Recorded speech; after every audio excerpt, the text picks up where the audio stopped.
तो दोस्तों आपका स्वागत है। आज की बड़ी खबरों में मुख्य समाचार आपके लिए लेकर आए हैं। वो तमाम बड़ी खबरें आप तक पहुंचाएंगे जो खबरें गोदी मीडिया आपको नहीं दिखाता है, आप तक नहीं पहुंच पाती हैं। इसलिए इस वीडियो के अंत तक हमारे साथ बने रहिए। हर वो खबर आप तक पहुंचेगी जो खबर जानना आपके लिए है बहुत ही जरूरी।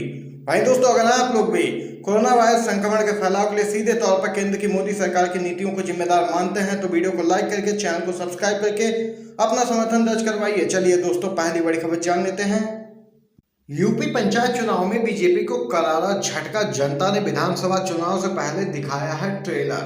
दोस्तों आपको बताते चले, उत्तर प्रदेश में पंचायत चुनावों में सत्तारूढ़ बीजेपी को करारा झटका लगा है। राज्य की 3050 जिला पंचायत सीटों में से 3047 के परिणाम अब तक घोषित हो चुके हैं, जिनमें से बीजेपी ने 768 सीटों पर जीती है। और वहीं बता दें कि एसपी और आरएलडी गठबंधन ने यहां पर 828 सीटें जीती हैं। एसपी ने अकेले अपने दम पर 760 सीटें हासिल की हैं। दोस्तों बताते चले, पंचायत चुनाव में 944 सीटों पर निर्दलीय उम्मीदवार जीते हैं और अब इन्हीं के पास जिला पंचायत अध्यक्षों के पद की कुंजी है। ऐसे में बीजेपी, जिसके पास जिला पंचायत अध्यक्षों के पदों के लिए सीटों का अभाव है, अब इन्हीं निर्दलीय उम्मीदवारों पर नजर गड़ाए हुए है। समाजवादी पार्टी, जिसने खुद को पंचायत चुनावों में सत्तारूढ़ पार्टी के लिए मुख्य चुनौती के रूप में तैनात किया है, भविष्य के बारे में पूरी तरीके से सतर्क है। पार्टी की प्रवक्ता जूही सिंह ने कहा कि इन चुनावों ने एक स्पष्ट संकेत दिया है कि लोगों ने सत्तारूढ़ बीजेपी में विश्वास खो दिया है। शासन की कमी, किसानों के आंदोलन और घटिया कोविड प्रबंधन ने बीजेपी के ग्राफ को नीचे गिराया है। और वहीं बीजेपी ने पश्चिमी यूपी में तो बहुत ही खराब प्रदर्शन किया है, जो किसानों के आंदोलन का केंद्र बिंदु रहा और बीजेपी को यहां पर खासा नुकसान भी झेलना पड़ा है। वहीं दोस्तों देख सकते हैं, विधानसभा चुनाव से पहले ये तो अभी ट्रेलर था और यहां समाजवादी पार्टी ने बड़ी जीत हासिल की है। एक और खबर जानते हैं। CMIE की रिपोर्ट, अप्रैल में गई 75 लाख लोगों की नौकरियां। राहुल गांधी बोले, ना वैक्सीन ना रोजगार, फेल हुई है मोदी सरकार। भारत में कोरोना महामारी में हर दिन हालात बद से बदतर होते जा रहे हैं। एक तरफ सरकार की लापरवाही की वजह से लाखों लोगों की जानें जा चुकी हैं, वहीं अब भी बेरोजगारी के कारण लोगों की चिंता बढ़ गई है। भारत में बढ़ रही बेरोजगारी देश के नागरिकों पर दोहरी मार की तरह है। दरअसल centre for monitoring Indian economy की एक रिपोर्ट के मुताबिक अप्रैल के महीने में ही भारत में लगभग 75 लाख से ज्यादा लोगों की नौकरियां चली गईं, जिसकी वजह से देश में बेरोजगारी दर 8% तक हो चुकी है। यह जानकारी CMIE के अध्यक्ष ने दी है। उन्होंने कहा कि आने वाले वक्त में देश के हालात और भी ज्यादा मुश्किल होने की आशंका है। दरअसल कोरोना संक्रमण की दूसरी लहर के दौरान देश के कई राज्यों में लॉकडाउन जैसी स्थिति है, जिसके चलते कई व्यापार बंद पड़ चुके हैं। आर्थिक गतिविधियां कम होने की वजह से इसका बुरा असर अर्थव्यवस्था पर भी पड़ रहा है।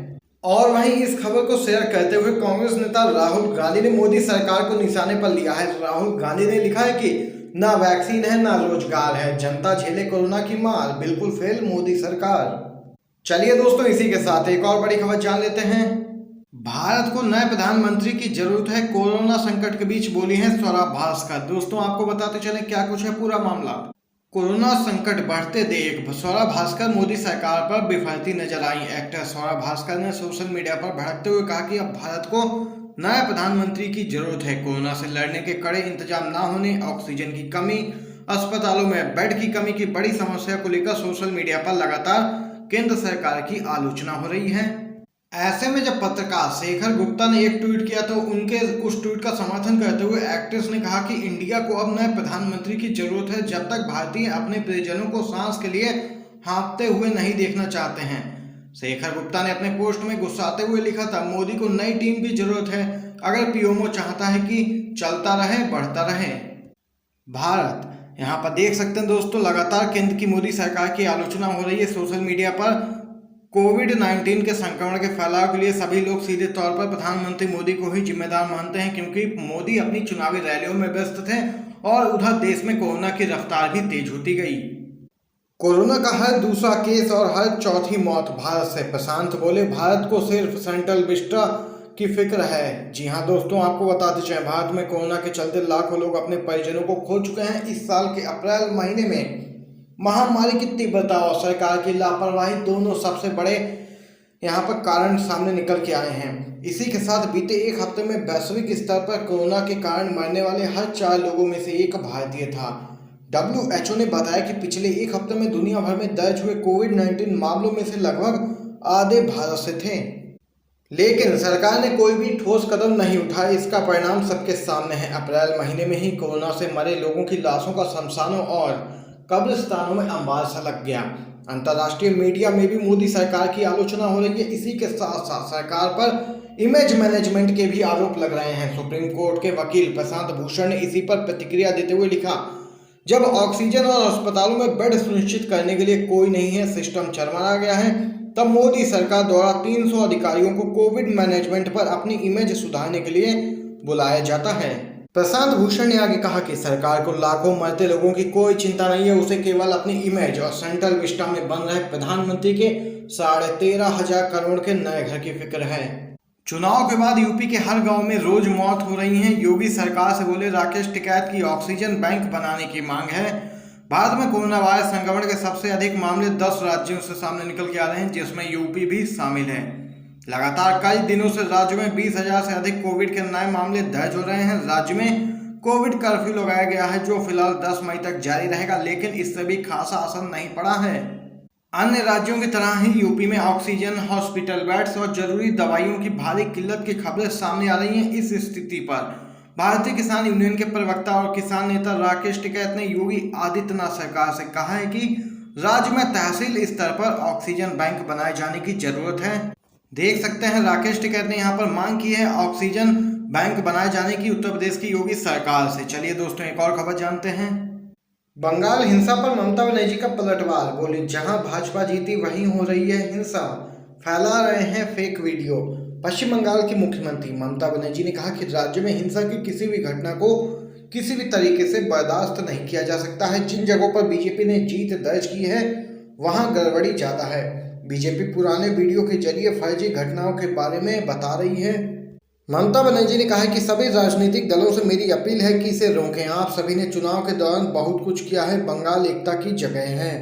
मुख्यमंत्री बनर्जी ने कहा कि कोविड के बढ़ते मामलों को देखते हुए बंगाल सरकार ने स्थानीय ट्रेनों के आवागमन को निलंबित कर दिया है पूरी तरीके से, और वहीं मेट्रो सहित राज्य परिवहन 50% क्षमता के साथ काम करेगा। राज्य में कोविड मामलों में बड़ा उछाल देखा जा रहा है और सभी सामाजिक और राजनीतिक समारोह पर यहाँ पर प्रतिबंध लगा दिया है सीएम बनर्जी ने पश्चिम बंगाल में। राहुल गांधी ने उठाए सरकार की नीयत पर सवाल, कहा कोरोना के लिए आई विदेशी मदद में पारदर्शिता क्यों नहीं। कांग्रेस के पूर्व अध्यक्ष राहुल गांधी ने केंद्र सरकार से सवाल किया है कि कोरोना महामारी से निपटने के लिए आई विदेशी सहायता को लेकर कोई पारदर्शिता क्यों नहीं है। उन्होंने ट्वीट किया, कोविड से जुड़ी विदेशी मदद को लेकर सवाल, भारत को कुल कितनी आपूर्ति हुई, वो कहाँ गई, इनसे किनको लाभ मिल रहा है, राज्यों को इन्हें कैसे वितरित किया गया, कोई पारदर्शिता क्यों नहीं है, भारत सरकार कोई जवाब नहीं दे रही है। गौरतलब है कि कांग्रेस ने पिछले दिनों प्रधानमंत्री मोदी से आग्रह भी किया था कि वह विदेशी सहायता से जुड़ा ब्यौरा सार्वजनिक करें।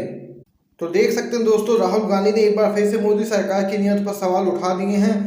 जो विदेशों से सहायता मिल रही है वो किन किन लोगों तक पहुंच रही है और राज्यों में कैसे वितरित की जा रही है, इसकी जानकारी अभी तक भारत सरकार ने देशवासियों को नहीं दी है। एक और खबर जानते हैं।